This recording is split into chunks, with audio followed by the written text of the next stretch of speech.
It's a wonderful honor to be joined by Jeremy Beer. He is the founding partner of American Philanthropic, but we're here to discuss a book that he wrote titled Beyond the Devil's Road, Francisco Garces and the Spanish Encounter with the American Southwest. I got to know the book because of an article that he authored in the magazine First Things. You can see it right here, America's Greatest Explorer. That's the title of it. And it's an excerpt from the book, which is a very fascinating account and biography. Jeremy, welcome to the show. How are you? I'm doing great. Thanks for having me on. I'm happy to be here. Okay, so I'd like to first ask you about American Philanthropic. What do you do there? Yeah, so AmPhil, which is usually what we call it now because it's way too many syllables. I have to say American Philanthropic every time you talk about it. We work with nonprofit organizations on matters related to fundraising, uh, typically not only in the United States, but typically in the United States. First Things would be one of those organizations, for example. So that's That's, what we do. yeah, it's a wonderful magazine. I've benefited a lot from reading it. It is. Tell me about your interest in the Catholic Church in early America. Yeah, I'm not a historian by training. My doctorate is in psychology, from the University of Texas at Austin. Um, so it's not my academic field, but I am Catholic and have an interest in history. And living in Arizona, as I have been now since 2008, sparked an interest in um, Spanish, Spanish presence and encounter and settlement in the American Southwest. So that plus the sort of knowing that there were a number of missionaries involved with that process and so forth, and wanting to know that for myself as much as I could, sort of what the truth about that encounter was between the Spanish and particularly representatives of the church and the indigenous peoples and cultures of this area is sort of what led me into the reading and that led to the writing of this book. Yeah, it's incredible. So how would you describe your journey as a Catholic? Well, I was not born and raised a Catholic. I was raised as a in an Anabaptist household and extended family. So think of the Mennonites. So essentially quasi Mennonite upbringing, not fully Mennonite, but kind of along the way. And it's very good, lovely home and upbringing. Very deeply Christian parents and grandparents, cousins and aunts and uncles. Um, but it was there was no theology to it at all, and no uh, John Paul II talked about faith and reason being the two wings on which the church soars, and we had the faith part, but not the reason part. And when I was exposed to Catholicism, primarily through my reading of sort of, I'd say, sort of the conservative intellectual tradition and the sort of, I realized that all those writers were Catholics or Anglo-Catholics. None of them were Anabaptists. That really sparked an interest on my part. And then through some friends, one in particular, when I was in graduate school, um, got me reading some things that led me into the church. I noticed early on, just from the diocesan newspaper that he got at our apartment on campus. This is actually in undergrad. Um, there was more intellectual heft in the diocesan newspaper than anything I had ever encountered in my own religious tradition. I was kind of that made a statement. And so I was just very attracted to the idea that I didn't have to put my brain and mind and reason to the side in order to be a believing Christian. And so I was an easy catch. Yeah. Um, I was received 3 years ago. The 4th of September is my date of Congratulations. reception, so 2022. Uh, Wonderful. and incidentally was introduced to the faith via the American conservative movement. Because I read like National Review magazine, and Yeah, the founder, William F. Buckley Jr., is a yep, big Catholic. Um, right. I think nowadays I'm more interested in Buckley as a Catholic intellectual rather than a Right. conservative intellectual. Hmm. But that's a story for another day. Well, we have a very similar story then. I wonder if there are many people probably who for whom that was the case that were first attracted sort of to the conservative intellectual tradition and then realized that it was leading them into a different religious tradition as well. Certainly, yeah. Well, thank God for Buckley, I suppose. Yeah, among others. Okay. So, tell me about the Spanish mission in New Spain or early Mhm. America. So, what are some of the ways in which contemporary uh, people misread that time in history? Well, I mean, I think first of all, most people don't know really anything about it other than, second and third hand stuff. It's not really taught in the schools as far as I know. Certainly not anymore. But what is taught is that it was just I guess, I mean, from what I understand, what is taught, at least in some cases, it is essentially just an episode of a sort of violent genocide.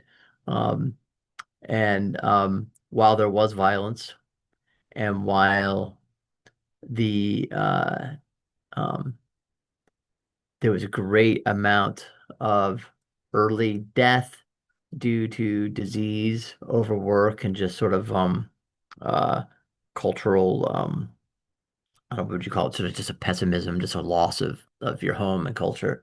On the indigenous side, that's all true. Um, it wasn't intended. Certainly not when we're talking about the contemporary United States in the Southwest. There was, yeah, there was a practice early on established um, with the consent of the crown to for the conquistadors and those who had uh, gone with them, and then later settlers to establish essentially large plantations, you'd call them encomiendas. And they were the encomenderos. And an encomendero could compel natives to work on his encomienda. In return, he had to provide religious instruction for them. Um, yeah, some kind of health care, so to feed them and so forth. A lot of that was honored in the breach more than in fact, and they were pretty many, if not the vast majority of encomiendas are really bad places for natives. So I want to give all that its due. There's lots and lots more one could say about all of that, but encomienda is gone by the 1700s, certainly in the areas that we're talking about. It was never established in the contemporary United States. Um, and they they're different Spanish actors is what people don't understand. There are the royal authorities. Uh, there are the military authorities and soldiers, and then you have the religious authorities and missionaries. And they all have different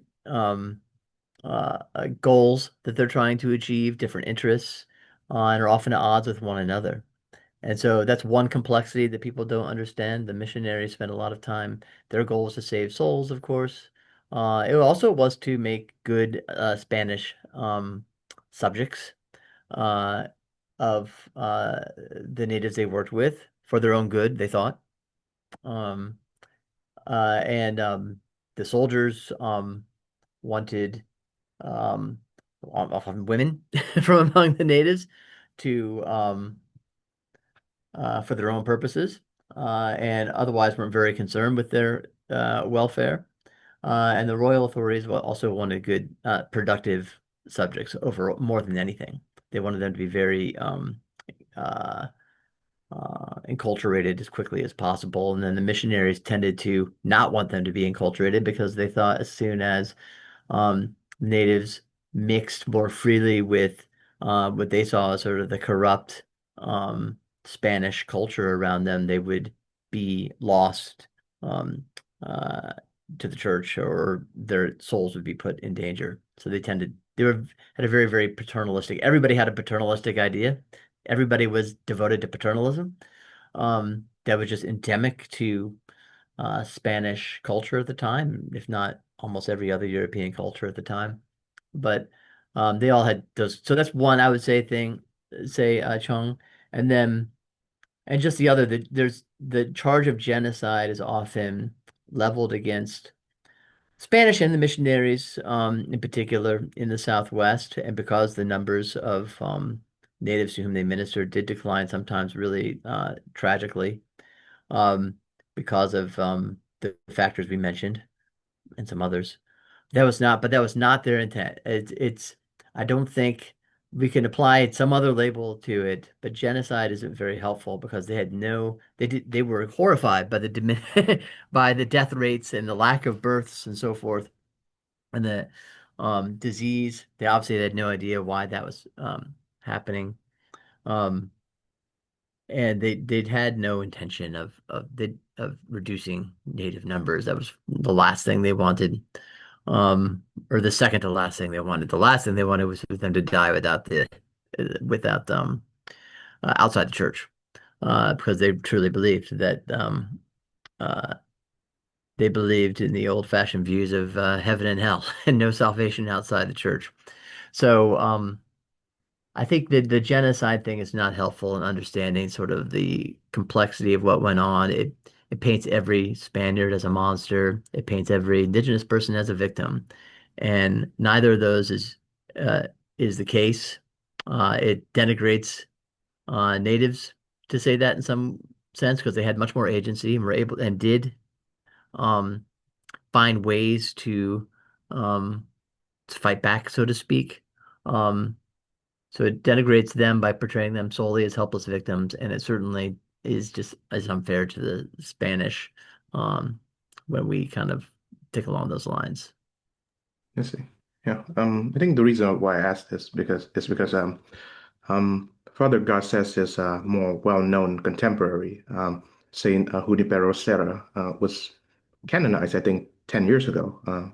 And again, the whole question of the Spanish mission in Yeah, New America was raised, and Saint Sarah was accused of a litany of things, some of which yeah, you've listed. yeah. But the question I have is because the church has expanded its reaches throughout the world and often accompanied by the colonial powers, Hmm. to what extent can we separate the mission to save souls from the mission of the conquistador, so to speak? Yeah, right. Well, it's in some ways you can't, and in some ways you can. How's that for an answer? So certainly historically, it's all intertwined. It all missionaries and soldiers come together. It's a package deal in at least in the Spanish case in North America.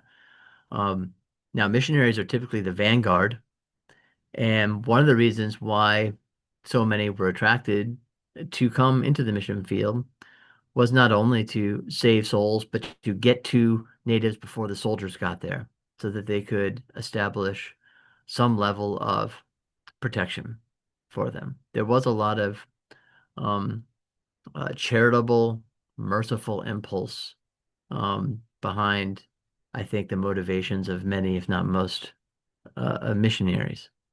But they certainly didn't think, couldn't think at the time about like, we'll get there and we'll protect their culture. We'll make sure we'll draw a cordon around and they can continue to be, you know, the O'odham Indians of the Pimaria Alta can continue culturally as O'odham, but we'll integrate Christianity into that culture. That was not a thought that was available to them. That to be a Christian meant to live in a certain way. It wasn't just subscribing to the creed and availing yourselves of the sacraments, attending mass, and so forth. It meant living in a certain way, a way that looked like how a Christian lives to a Spanish mind.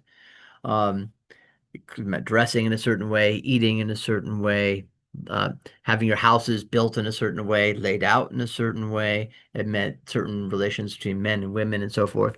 And some of that is very reasonable when you think about it. Women were um, not in a feminist paradise in most within most Native American cultures, to say the least. They were, and therefore, I think there's some evidence that they more welcomed certain sort of mi- certain mission practices more than maybe the men did, because they gave them more freedom in a certain sense than it did the men, for whom their freedom was certainly restricted, freedom of movement and so forth.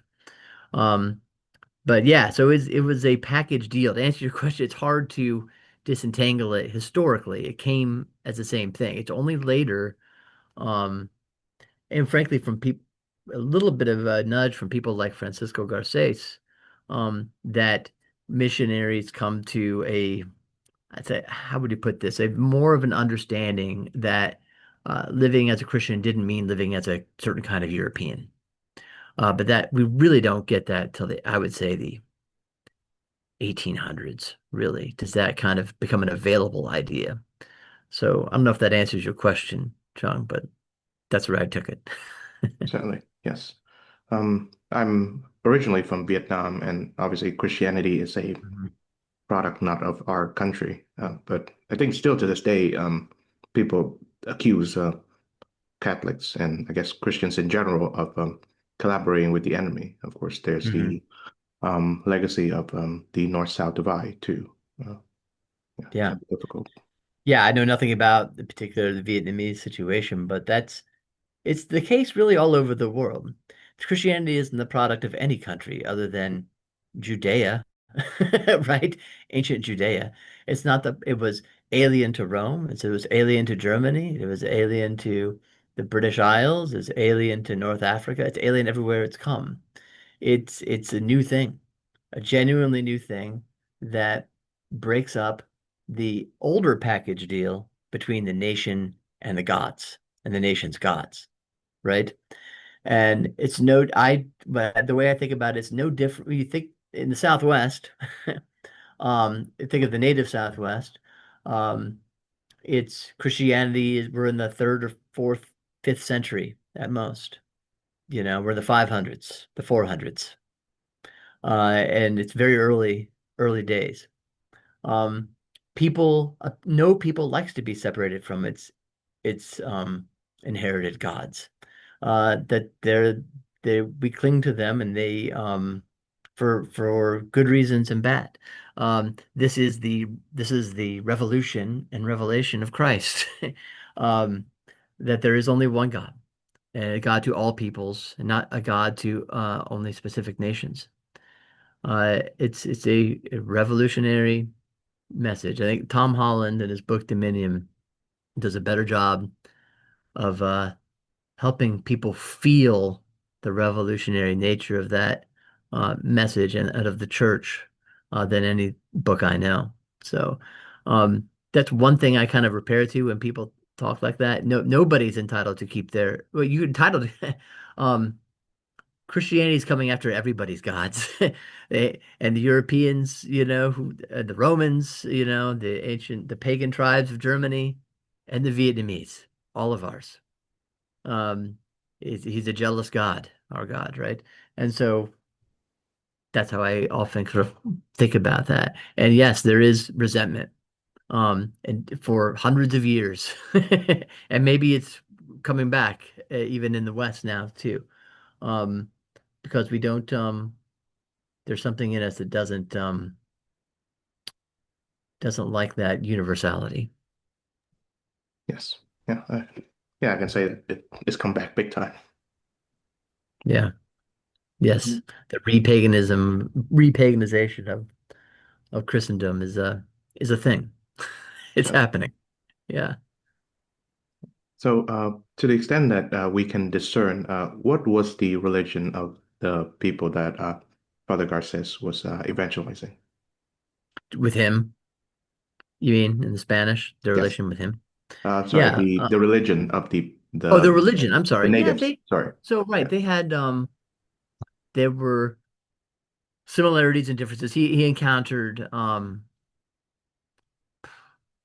a dozen to 2 dozen different um native peoples in his travels throughout Arizona, California, maybe a little bit into Nevada, um, which is a big region of the Southwest. And they all had some differences. There were some similarities there. Um, how best to sort of summarize religious? There certainly, first of all, there of course there was no separation of what was religious in those cultures and what and everything else. Their what we would call their religious beliefs and practices were completely intertwined and integrated into their entirety of their existence and lives. It was not one day set apart, right, for attending religious service or something like that. Um, they didn't tend to have much in the way of sort of physical idols, as the missionaries would call them. They encountered much more in Mesoamerica, Mexico and Central America. They did not practice human sacrifice, as was practiced, of course, as we know, by Aztecs and some other cultures related to theirs. Um, they didn't have a well, or say elaborately articulated pantheon of gods or something like that, as we might have seen in ancient Greece and Rome. It's more a little vague and fuzzy. There's the usual trickster character. The coyote often is that character in Native American cultures, but not so much probably in the ones that Garces encountered. There were some vague stories. I should say vague. There were creation stories. Um, but they weren't necessarily um, gods always involved in those stories, just figures, you might say, right? Turtle, coyote, something like that, bird, oftentimes. Um, there wasn't like an elaborate system of ritualistic worship, to the extent that many of the missionaries would say they had no religion. These people they know nothing of God. Or sometimes they might say, well, they do know something. If they poked enough, and sometimes the natives might be telling them what they wanted to believe, that they did think that there was um, at least a sort of a top God, right? Some being on a sort of the who sort of precedes every other being or is superior to any other being, but it probably was a being, not being itself. There was not really a concept of a God that transcended everything. In terms of interesting sort of, the burial practices, you would be uh upon death buried oftentimes with if you're a warrior, your weapons, let's say, or your other goods that you owned. There was a big fear of ghosts, of people returning um, from the dead um, as ghosts, and a big fear of the dead. Sometimes uh, villages would, if there had been several deaths, maybe, would just burn everything in the village and move and start over. It became hard to accumulate a lot of wealth in those situations. And it was the one thing that the missionaries often counted on. It's like, what are you doing? This doesn't make any sense, but it made sense to them. Um, so that's a little bit of and of course there were rituals associated with coming of age and that kind of thing. The vision quest, it wouldn't be called that, but something similar to that among the natives of the Southwest. Um, so yeah, it probably would take longer and a better expert than I to sort of go into more detail than that, but that it probably gives you some sense of what Garces and other missionaries of his time encountered. Certainly. Right. So you wrote in the book that by the time Father Garces was arrived in the New World, so to speak, the relations between the natives and the orders of Friars Minor, the Franciscans, have rapidly or greatly deteriorated. So give us a bit of a timeline on what went wrong.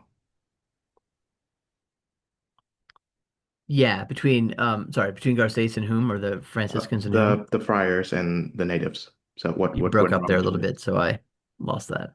I see. Yeah. So yeah, the friars and the natives. What went wrong between them? Oh, yeah. Well, they weren't great when the friars got there.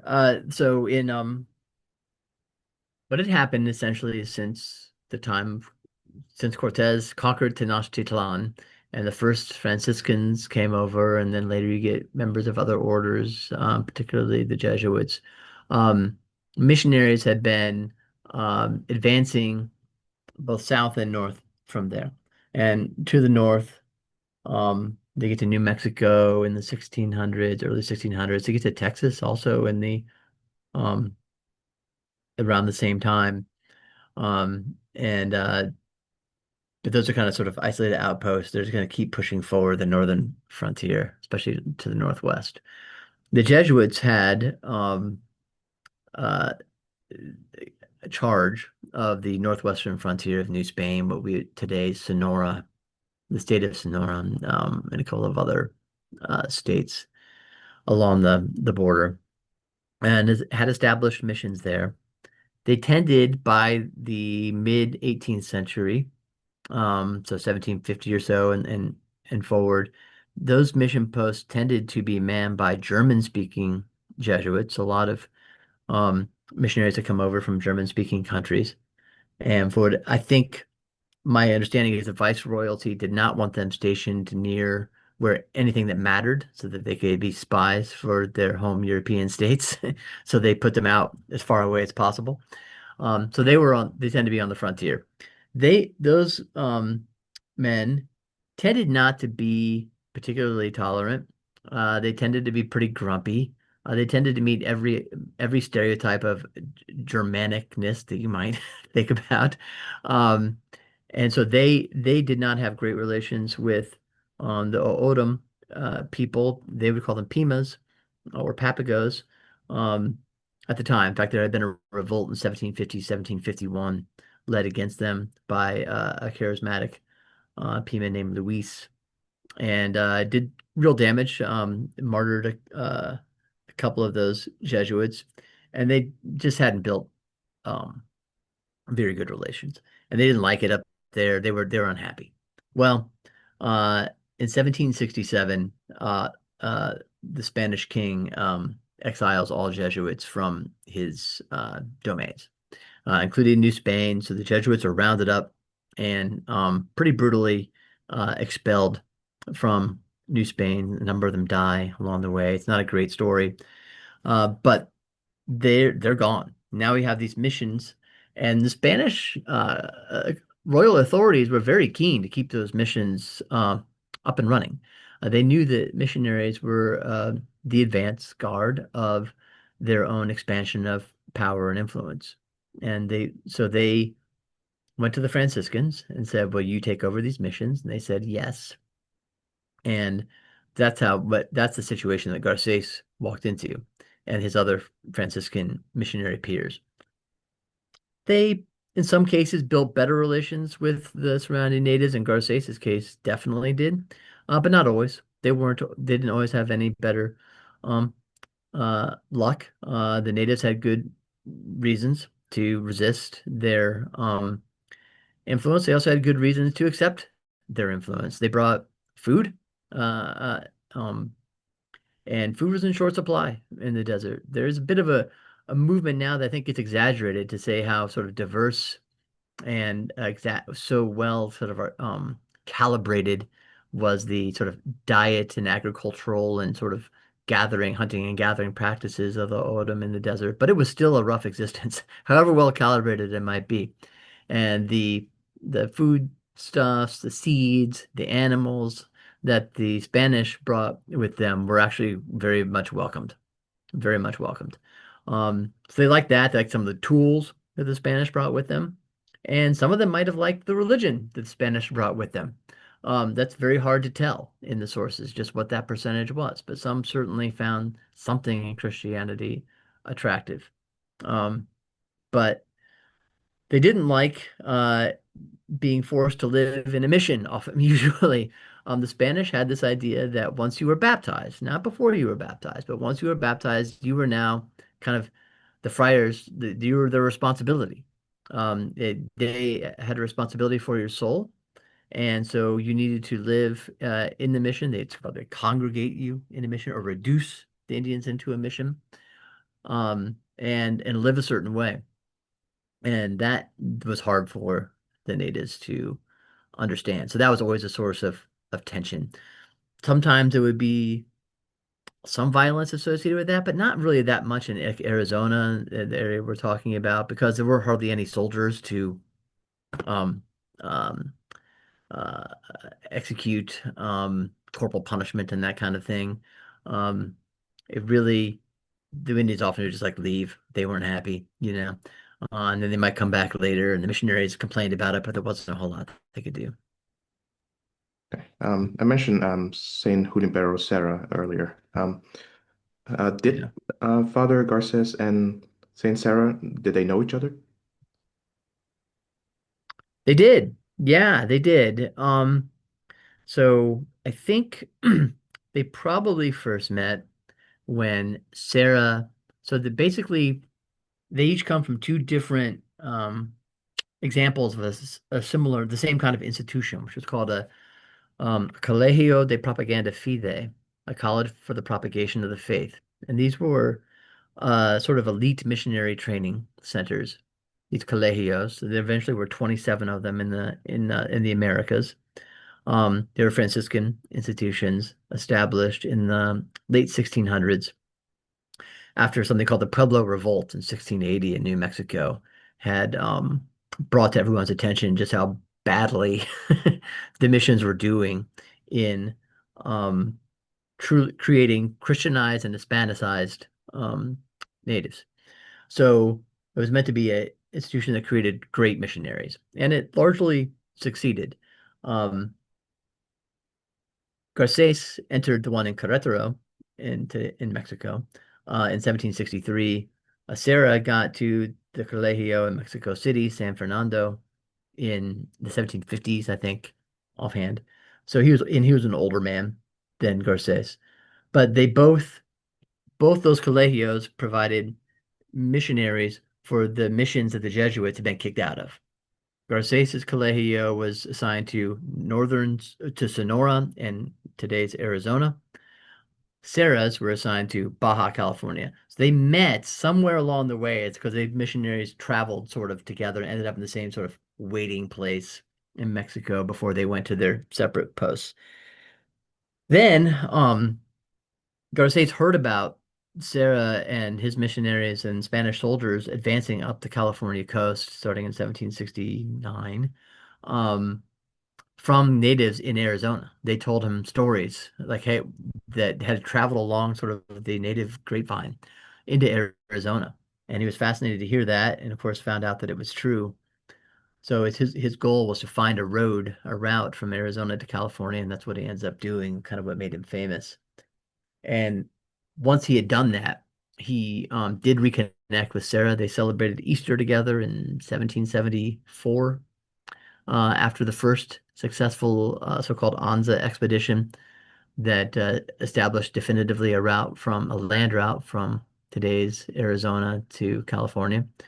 So they did know each other. Sarah, when he heard about Garces's death at the hands of um, the Quechan Indians in Yuma, Arizona, Garces and three other priests were killed by them along with many other Spaniards in 1781.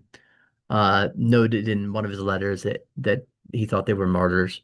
So, yeah, there's not an extensive correspondence between them. I don't have any reason to think they were great friends, but they knew each other and were aware of what the other was doing in their respective regions. So, tell me about why do you consider Father Garces America's greatest explorer? Yeah, it's just it's hard to find another example of anyone who did what he did. So I'll take a moment to describe explain what that was here. Um, when he is assigned to a place called San Javier del Bac, often just called San Xavier del Bac here in Arizona today. It was the northernmost mission in this part of the mission field, the most exposed, surrounded by, at least to the east and somewhat to the north, hostile Apache Indians. Um, and it was a rough place. And so he was put there, and all the missionaries have been told part of their orders were to, hey, explore the land around your mission and report back on the people there, the flora, the fauna, the geography, that kind of, are there any mines? Spanish were always looking for mines, you know. Most missionaries, especially those in exposed posts like Garcese's, interpreted that to mean wherever I can go safely from here, a couple of miles in either direction. There are only two or three soldiers, for instance, posted at San Javier del Bac with Garces. So there's no protection at all, other than what um, the O'odham Indians there might offer. Um, and whether that would be forthcoming or not was always a question. The nearest fort is like 40 miles away. The nearest Presidio is in Tubac, Arizona. So most said wouldn't go far in that situation. Garces immediately does a 250-mile trip because he's invited by Indians living on the Gila River to his north to come visit their villages. He kind of does a big circuit. People are amazed by that. He gets chastised by the military authorities. Shouldn't have done that. But he did it. And he does it again 2 years later, but expands on that, does an even bigger circuit. And he just cannot, he was so curious. He couldn't help but want to know about the people, especially that were living around him. And he wanted to preach the gospel and all that kind of thing, which he did. He preached everywhere he went. We'd say mass and so forth. And we was given a very friendly reception by everybody. Really um, kind of a heartwarming hospitality that he received. But what was interesting is he would go on his own. Like it was no other European or Spaniard with him. There was no soldiers with him. That just wasn't done. Nobody did what he did. Sarah didn't do what he did. Um, and so he did that twice. Then in 1771, he's like, I'm going to find a route to California. Um, and again, traveling on his own in all, gosh, when did he leave? He leaves, I think, in August. Oh, I mean, if you've ever been in Arizona in August, you know how hot it is and how dry it is. And he just left without, he's on a mule, but no, maybe a little bit of food, a little bit of water, just enough to get him to the next people he might meet with. And travels, finds a way across this incredibly forbidding desert to today's Yuma, Arizona, where he meets and befriends a Quechan headman that was known to the Spanish as Salvador Palma. Finds his way across the dunes and desert and lagoons west of there till he gets to the base of the mountain range that separates kind of the California coast from the California inland. So that was incredible. He does that, almost dies, gets back, and nobody could believe he did that. And that led to the settlement of California. Then he leads another expedition with Juan Bautista de Anza, a captain in the army, to the missions of California. And that was incredible. And then in 1775, 76, he does his most amazing trek, his most amazing entrada, as the Spanish called them, travels with the second Anza expedition, which has a train of 200 settlers going to found Monterey, settlement around Monterey in California, and ends up founding San Francisco and so forth. Travels with them to Yuma, then takes off on his own again down to the mouth of the Colorado River, back up over to San Gabriel Mission near today's Los Angeles, into today's Central Valley near Bakersfield, past Bakersfield, California, back across the Mojave Desert to around Needles, California, or Laughlin, Nevada. These are just amazing. And all the way, he picks up Indian guides along the way. Sometimes they leave him and he's on his own. From Needles, he goes over to almost all the way over to New Mexico. He gets to where the Hopi Reservation is today, where the Hopis lived then, as they do today, and then retraces his steps back to San Javier del Bac. That's a long story. It was a 2,000-mile trek, and there's almost nothing like it in the literature of at least today's United States that I know of. So that's why. And he did it all without violence. You know, no one is killed, no one dies. He doesn't threaten violence. There's no arms. It's just this very peaceful. It's a very Franciscan way of doing it in the deepest sense. And he met with great hospitality because of that, because he traveled as a poor, unarmed friar in a dirty gray habit with a dark, scraggly beard. Um, Clearly not a threat, except for the Hopi, who were by that time sort of unshakably opposed to any Christian sort of presence in their land. Um, Yeah, it's a great story. It's an amazing story of courage, of bravery, of risk taking, for and for the best reasons, for the gospel, not for conquest and so forth. So I think that's why I would say that. Yes, it does. So, Father Garces was in the Americas in the later half of the 18th century. So that would mean that he was there when relations between the British colonies and the mother country Right. broke Right. down, and there was a war of independence, and that led to the Yeah. founding of a new country, the United States. So Right. how did those that sequence of events affect Father Garces's mission? Yeah, oddly it did. Even though, of course, he had no idea about that, for at least for a little while. On July 4th, 1776, he was sitting in the plaza of Old Oribe Village, which just may be the oldest continuously inhabited village in the contemporary United States, in the Hopi, with the Spanish called Moki, which is Hopi, the Hopi Reservation today.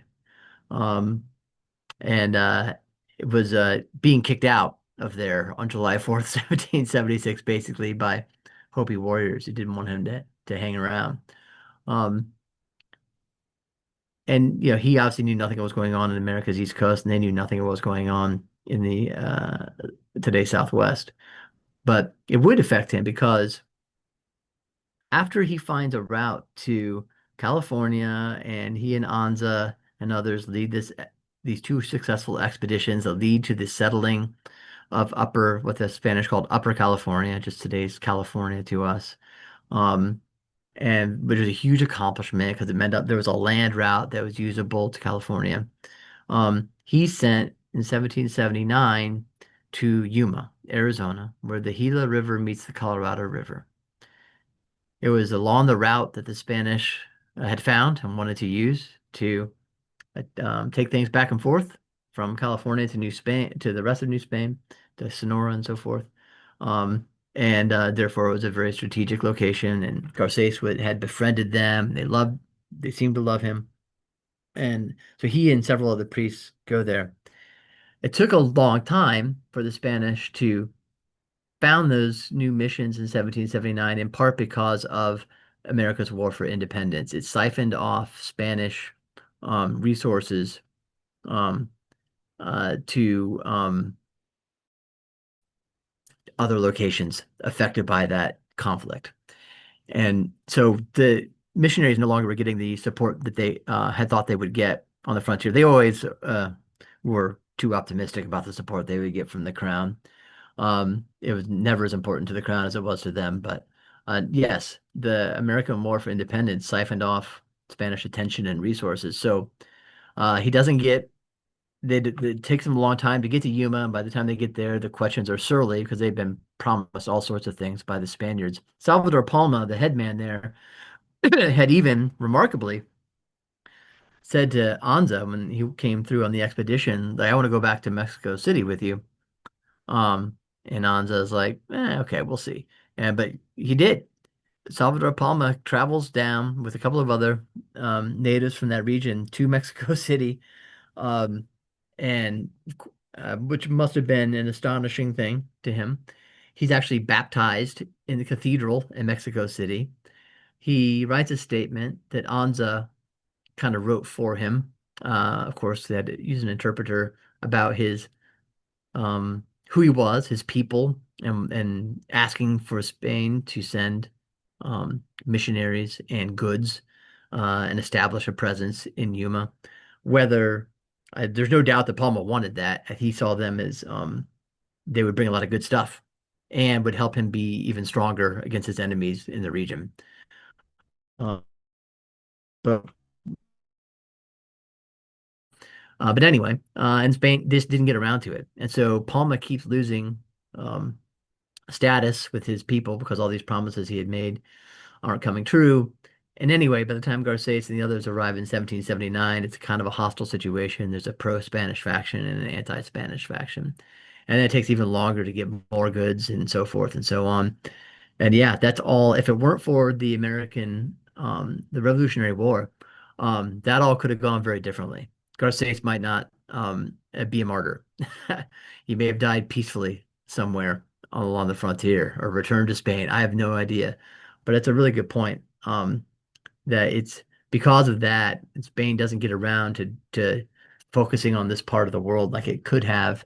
And in the end, the questions rise and revolt in 1781 um, when another group of Spanish settlers is coming through. When they would come through, their horses and cattle would eat the Quechan crops and trample on their fields and basically create chaos and not really care about it. That was kind of the final straw, and they rose up and revolted and killed Garces and the three other missionary priests who were there, and almost all the Spanish men who were present. They were soldiers too, and they dispatched them all, took women and children hostage. Eventually, New Spain gets most of those back, but that's how Garces met his end. Right. So aside from his martyrdom, how did Father Garces exemplify Christ in his life? Yeah, that's a great question. He was extremely patient. He had very many virtues. And it's hard to find vices actually with him. He was a simple man. He was not a scholar, not an intellectual. He kind of a bit of the holy fool about him. He's a very poor writer, very non-linear. No one could ever understand what he was trying to say. It's hard when we were translating and reading his diaries that he left behind. Kind of not always easy to know what he's trying to say. So he kind of has that holy simplicity about him. And just his patience and charity. He isn't uh implicated in acts of violence and so forth. Um, he was really dedicated to preaching the gospel, but doing so not in a that you compare him to the other missionaries, some of the other missionaries like Pedro Font, who also went on what's called the Second Anza expedition with Garces and helped him get his diary in order, wrote drew a very famous map of Garces's travels. That really was helpful. Font is very normal. He's like a normal person. He records in his diaries like, oh, these people they smell and they eat gross things and they believe stupid things and they're savages and yada yada yada. The things that most people frankly would say. I'm not a raining font on that. It's just, he was just kind of a normal observer, and was kind of, as superior to all of that, and it was above it all. And Garces, he's like an Indian himself. He eats whatever they eat. He sits with them for hours around the fire, speaking slowly and calmly with them. He just was fully committed to connecting with his native hosts in a way that treated them like brothers and sisters, I guess, more than as inferiors. Um, so I think it was just exemplary in that regard and different. There wasn't like this was common. It wasn't. And he didn't, articulate that he had a new way of being a missionary or anything like that. That wasn't who he was. But he definitely sort of foreshadowed a kind of a way of being a missionary that was, more legitimately respectful of other cultures and didn't confuse, to your point earlier, didn't confuse Christianity with one particular cultural expression of Christianity. Again, he didn't say that. He wouldn't have been able to say that, but he foreshadows that, I think, and maybe helps kind of blaze a trail toward that conclusion. So finally, what are some of the contemporary fruits of Father Garces's works, either as an explorer or as a missionary? Yeah, right. Thank you. So, as an explorer, there are some fruits. It's interesting. He captured a lot of really precious ethnological information and data about uh, native peoples of the Southwest, some of which are no longer extant. They no longer sort of exist as separate peoples, identifiably separate peoples. So that's he's often long been known by scholars in anthropology and ethnology, so forth, as being a source of uh, data and information that's really precious. Um, in fact, there's a guy named Peter Whiteley who's with the American Museum of Natural History in New York who just is completing a monograph on Garces right now, specifically as the his contributions to anthropology or ethnology, and it's very interesting. Which I had it before I wrote my book. So there's that. He captured a lot of good information and data. On the missionary side, what's interesting is that the Franciscan effort in Arizona, northern Sonora and southern Arizona, is typically regarded as a failure. San Xavier del Bac was the only mission that ever really kind of stayed around very long in Arizona. There were a couple of others established here, one in Tumacacori in particular, near Tubac, that was just, they never really got much of a foothold, unlike in other places. But what's interesting is when the Franciscans, the whole thing kind of falls apart in the early-ish 1800s. I mean, in Arizona, um, yeah, by the 1830s, 1840s, and there's the Mexican um, Revolution, and the friars are kicked out, and so it's all over.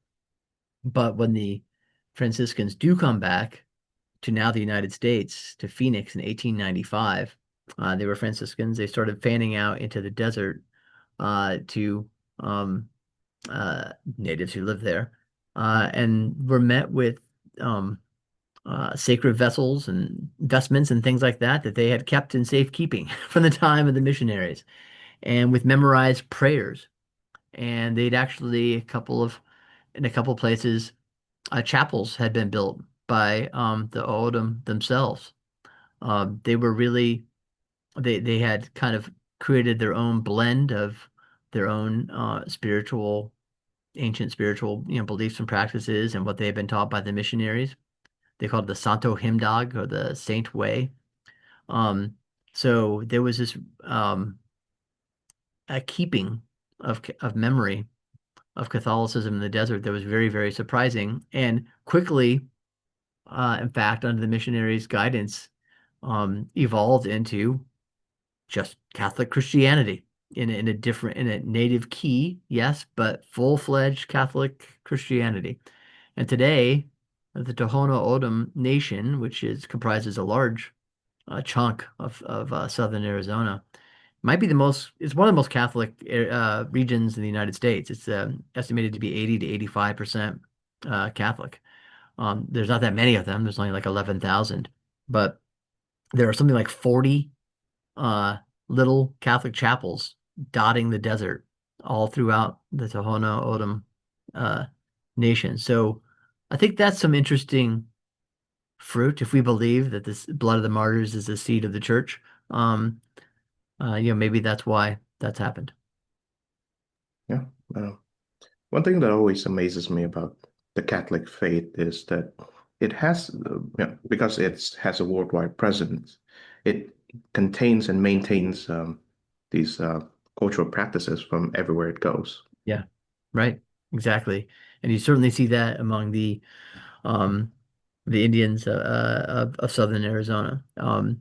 They're, they have their own kind of way of doing kind of roadside shrines up in the hills you can see as you're driving through oftentimes. Um, and their own practices, with respect to prayer and so forth.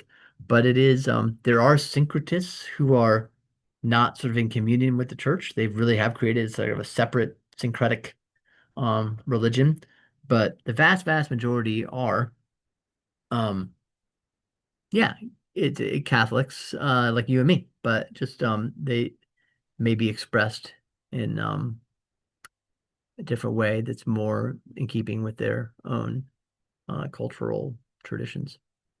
Yes. Okay. And on that wonderful note, thank you very much, Jeremy Beer, for joining the podcast. Thank you so much for having me. I appreciate it. Thank you, and God bless.